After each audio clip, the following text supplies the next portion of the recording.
Welcome back. ಹರ್ಷ, ಅಂತಿಮ ಯಾತ್ರೆಯಲ್ಲಿ ಸಾಕಷ್ಟು ಜನ ಪಾಲ್ಗೊಂಡಿದ್ದಾರೆ. ವಿವಿಧ ಹಿಂದೂ ಪರ ಸಂಘಟನೆಯವರು, ಇದರ ಜೊತೆಯಲ್ಲಿ ಸಚಿವ ಕೆಸಿ ಈಶ್ವರಪ್ಪ ಹಾಗೆಯೇ ಸಂಸದ ಬಿವೈ ರಾಘವೇಂದ್ರ ಅವರು ಕೂಡ ಪಾಲ್ಗೊಂಡಿದ್ದಾರೆ. ಇನ್ನು ಪ್ರಕರಣ ಸಂಬಂಧ ಈಗ ಆಲ್ರೆಡಿ ಇಬ್ಬರನ್ನ ಬಂಧಿಸಲಾಗಿದೆ. ಇನ್ನುಳಿದ ಆರೋಪಿಗಳನ್ನ ಶೀಘ್ರವೇ ನಾವು ಬಂಧಿಸ್ತೀವಿ ಅಂತ ಹೇಳ್ಬಿಟ್ಟು ಗೃಹ ಸಚಿವ ಆರಗ ಜ್ಞಾನೇಂದ್ರ ಅವರು ಕೂಡ ನ್ಯೂಸ್ 18 ಜೊತೆ ಮಾತನಾಡುವಾಗ ಹೇಳಿಕೆಯನ್ನು ಕೊಟ್ಟಿದ್ದಾರೆ.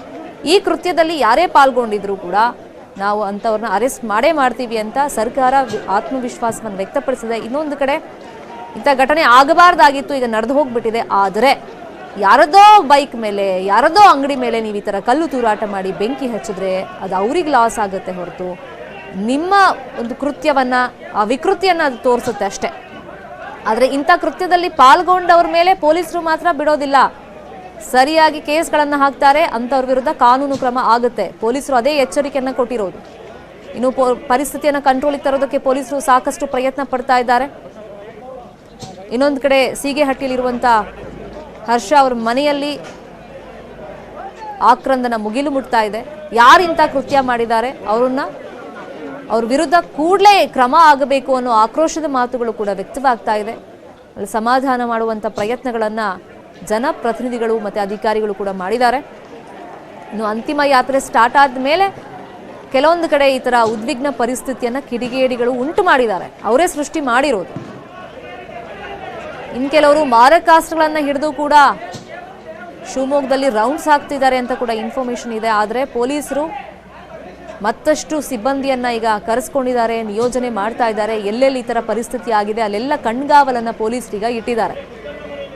ಇನ್ನು ಖುದ್ದಾಗಿ ಡಿಸಿ ಕೂಡ ಲಾಠಿಯನ್ನು ಹಿಡಿದು ಜನರಿಗೆ ಅರಿವು ಮೂಡಿಸೋ ಪ್ರಯತ್ನ ಮಾಡಿದ್ದಾರೆ. ಈ ಥರ ಕೃತ್ಯಗಳನ್ನು ನೀವು ಮಾಡಬೇಡಿ, ಪರಿಸ್ಥಿತಿಯನ್ನು ಕಂಟ್ರೋಲಿಗೆ ತರಬೇಕು, ಶಾಂತಿ ಸುವ್ಯವಸ್ಥೆಯನ್ನು ಕಾಪಾಡಬೇಕು ಅಂತ ಹೇಳಿ.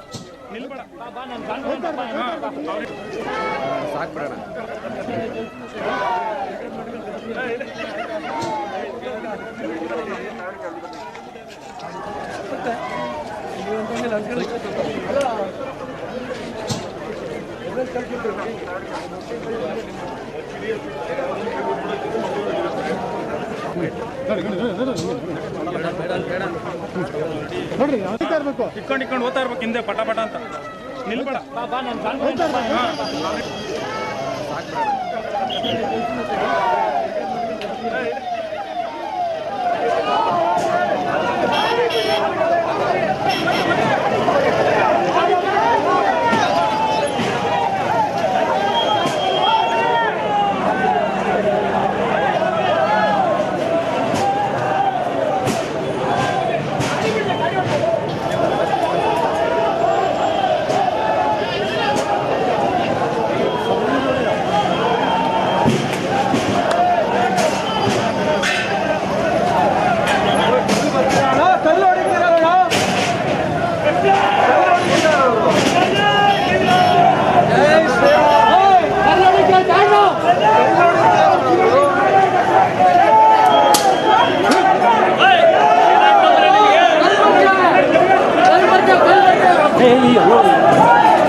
ಮತ್ತೆ ಅಲ್ಲಿ ಪರಿಸ್ಥಿತಿ ಉದ್ವಿಗ್ನ ಆಗಿರೋ ರೀತಿ ಕಾಣಿಸ್ತಾ ಇದೆ.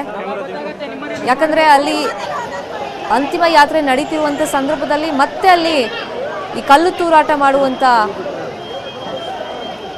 ಒಂದು ಪರಿಸ್ಥಿತಿಯನ್ನು ನಾವು ನೋಡ್ತಾ ಇದ್ದೀವಿ. ಆ ಸಿಚುವೇಶನ್ ಕ್ರಿಯೇಟ್ ಆಗಿದೆ.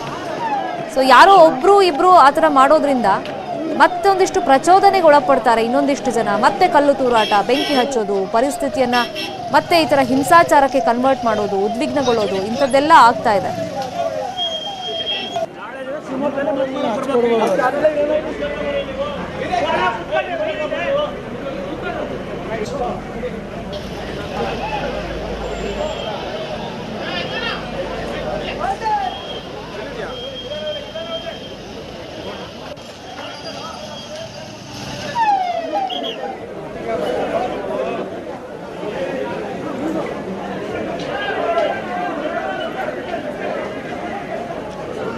ಬನ್ನಿ. ಇನ್ನು ಶಿವಮೊಗ್ಗದ ಪರಿಸ್ಥಿತಿ ಬಗ್ಗೆ ಬೆಳಿಗ್ಗೆಯಿಂದ ನಿಮ್ಮ ನ್ಯೂಸ್ 18 ಕನ್ನಡದಲ್ಲಿ ನಿರಂತರವಾಗಿ ನಾವು ಮಾಹಿತಿಯನ್ನ ನಿಮ್ಮ ಮುಂದೆ ಇಡ್ತಾ ಇದ್ದೀವಿ. ಎಕ್ಸಾಕ್ಟ್ ಆಗಿ ಏನಾಯ್ತು, ಆ ಟೈಮ್ ಲೈನ್ ಏನಿತ್ತು, ನಿನ್ನೆ ರಾತ್ರಿಯಿಂದ ಆದಂತ ಘಟನೆಗಳು ಏನೇನು, ಬೆಳಿಗ್ಗೆ ಆದ್ಮೇಲೆ ಏನೆಲ್ಲ ಡೆವಲಪ್ಮೆಂಟ್ ಆಯಿತು, ಸಂಪೂರ್ಣ ಮಾಹಿತಿಯನ್ನ, ಕ್ಷಣ ಕ್ಷಣದ ಮಾಹಿತಿಯನ್ನ, ಡೆವಲಪ್ಮೆಂಟ್ ಅನ್ನ ನಿಮ್ಮ ಮುಂದೆ ನಿರಂತರವಾಗಿ ನಾವು ಇಡ್ತಲೇ ಇದ್ದೀವಿ. ಸೊ ಈಗ ಅಧಿಕಾರಿಗಳು, ಜನಪ್ರತಿನಿಧಿಗಳು ಕೇಳ್ತಾ ಇರೋದು ಒಂದೇ, ಈಗ ಉದ್ವಿಗ್ನ ಪರಿಸ್ಥಿತಿ ಆಗಿದೆ, ಇದನ್ನೀಗ ಕಂಟ್ರೋಲಿಗೆ ತರಬೇಕು. ಹಾಗಾಗಿ ಜನರು, ಶಿವಮೊಗ್ಗದ ಜನ ಶಾಂತಿ ಸುವ್ಯವಸ್ಥೆಯನ್ನ ಕಾಪಾಡಬೇಕು. ಯಾರೋ ಒಂದಿಬ್ರು ಕಿಡಿಗೇಡಿಗಳು ಕಲ್ತೂರಾಟ ಮಾಡಿದ್ರು ಅಥವಾ ಈ ಥರ ಬೆಂಕಿ ಹಚ್ಬಿಟ್ರು ಅಂತ ಹೇಳಿದ ತಕ್ಷಣ ಮತ್ತೊಂದಿಷ್ಟು ಜನ ಪ್ರಚೋದನೆಗೊಳಗಾಗಿ ಅವ್ರು ಹಂಗೆ ಮಾಡ್ತಿದ್ದಾರೆ, ನಾವು ಅವ್ರ ವಿರುದ್ಧವಾಗಿ ಇನ್ನೊಂದೇನೋ ಮಾಡಬೇಕು ಅಂತ ಹೇಳಿ ನೀವು ಪ್ರಚೋದನೆಗೆ ಒಳಗಾದ್ರೆ ಪರಿಸ್ಥಿತಿ ಮತ್ತಷ್ಟು ಹದಗೆಡುತ್ತೆ. ಈ ಥರ ಯಾರ್ಯಾರ್ದೋ ಬೈಕ್ ಮೇಲೆ, ಯಾರ್ಯಾರ್ದೋ ಅಂಗಡಿಗಳನ್ನ ನಾಶ ಮಾಡೋದ್ರಿಂದ ನಿಮ್ಗೆ ಏನು ಸಿಗುತ್ತೆ? ಪೊಲೀಸರಂತೂ ಸ್ಟ್ರಿಕ್ಟ್ ಆಗಿ ಹೇಳಿದ್ದಾರೆ, ಈ ಥರ ಯಾರು ಕೃತ್ಯವನ್ನ ಮಾಡಿದ್ದಾರೆ, ಬೆಂಕಿ ಹಚ್ಚೋದಿರ್ಲಿ, ಕಲ್ ತೂರಾಟ ಮಾಡೋದಿರ್ಲಿ, ಈ ಹಿಂಸಾಚಾರಕ್ಕೆ ಕಾರಣ ಯಾರಿದ್ದಾರೆ, ಸಾಕ್ಷಿಗಳನ್ನ ಸಿಕ್ಕರೆ ಖಂಡಿತ ಪೊಲೀಸರು ನಿಮ್ಮನ್ನ ಬಿಡೋದಿಲ್ಲ. ಕೇಸ್ ಫಿಟ್ ಮಾಡ್ತಾರೆ, ಕಾನೂನು ಕ್ರಮ ಆಗುತ್ತೆ. ಹಾಗಾಗಿ ಇಂಥ ಕೃತ್ಯಗಳಲ್ಲಿ ನೀವು ಪಾಲ್ಗೊಳ್ಳಕ್ ಹೋಗಬೇಡಿ, ಶಾಂತಿ ಸುವ್ಯವಸ್ಥೆಯನ್ನ ಕಾಪಾಡಿ.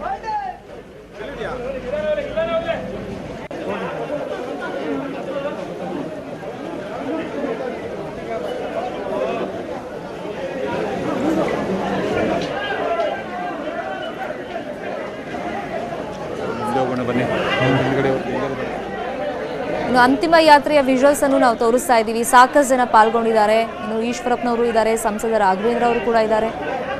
ಸೊ ಅಂತಿಮ ಯಾತ್ರೆ ಸ್ಟಾರ್ಟ್ ಆದ್ಮೇಲೆ ಸಾಕಷ್ಟು ಕಡೆ ಈ ತರ ಹಿಂಸಾಚಾರ ಆಗಿರೋದು. ಇನ್ನು ಸಹಜವಾಗಿ ಹರ್ಷ ಫ್ಯಾಮಿಲಿ ಮತ್ತೆ ಸ್ನೇಹಿತರಲ್ಲಿ ಆಕ್ರಂದನ ಮುಗಿಲು ಮುಟ್ತಾ ಇದೆ. ಯಾಕಂದ್ರೆ ನಿನ್ನೆ ಇಷ್ಟೊತ್ತಿಗೆಲ್ಲ ಆರಾಮಾಗಿ ಓಡಾಡ್ತಿದ್ದಂತ ಒಬ್ಬ ಯುವಕ ಇವತ್ತು ಇಲ್ಲ, ಈ ತರ ಭೀಕರವಾಗಿ ಹತ್ಯೆ ಆಗಿದ್ದಾನೆ ಅಂದ್ರೆ ಶಾಕಿಗೆ ಒಳಗಾಗಿದ್ದಾರೆ.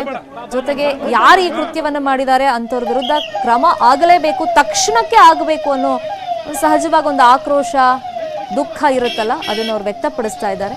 ಬಟ್ ಕಾನೂನು ರೀತಿಯಲ್ಲಿ ಈಗ ನೋಡೋದಾದ್ರೆ ತನಿಖೆಯನ್ನ ಪೊಲೀಸರು ಮಾಡ್ತಾ ಇದ್ದಾರೆ. 2 ಆರೋಪಿಗಳನ್ನ ಬಂಧಿಸಿದ್ದಾರೆ ಅಂತ ಗೃಹ ಸಚಿವರೇ ಇನ್ಫಾರ್ಮೇಶನ್ ಕೊಟ್ಟಿದ್ದಾರೆ.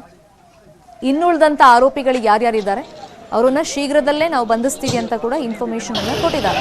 ಇನ್ನು ಸಿಎಂ ಕೂಡ ರಿಕ್ವೆಸ್ಟ್ ಮಾಡಿರೋದು, ಯಾರು ಕೂಡ ಇಂಥ ಕೃತ್ಯವನ್ನ ನೀವು ಮಾಡಕ್ ಹೋಗಬೇಡಿ, ಕಣ್ಣಲ್ಲಿ ಕಲ್ ತೂರಾಟ ಮಾಡೋದು, ಬೆಂಕಿ ಹಚ್ಚೋದು, ಇಂಥದ್ರಲ್ಲಿ ಇನ್ವಾಲ್ವ್ ಆಗಕ್ ಹೋಗಬೇಡಿ, ಶಾಂತಿ ಸುವ್ಯವಸ್ಥೆಯನ್ನ ಕಾಪಾಡಿ ಅಂತ ಸಿಎಂ ಕೂಡ ಮನವಿಯನ್ನ ಮಾಡ್ಕೊಂಡಿದ್ದಾರೆ.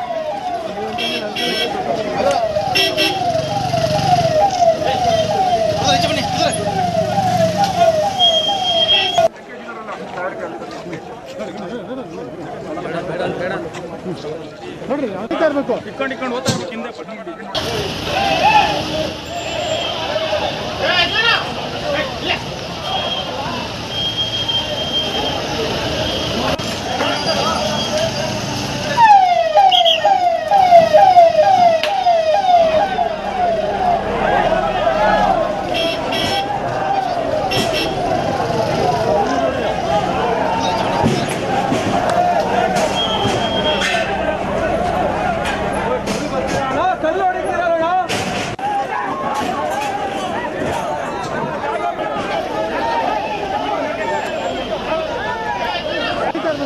ಇಟ್ಕೊಂಡು ಓದ್ತಾ ಇರ್ಬೇಕು ಹಿಂದೆ ಪಟ ಪಟ ಅಂತ ನಿಲ್ಬೇಡ.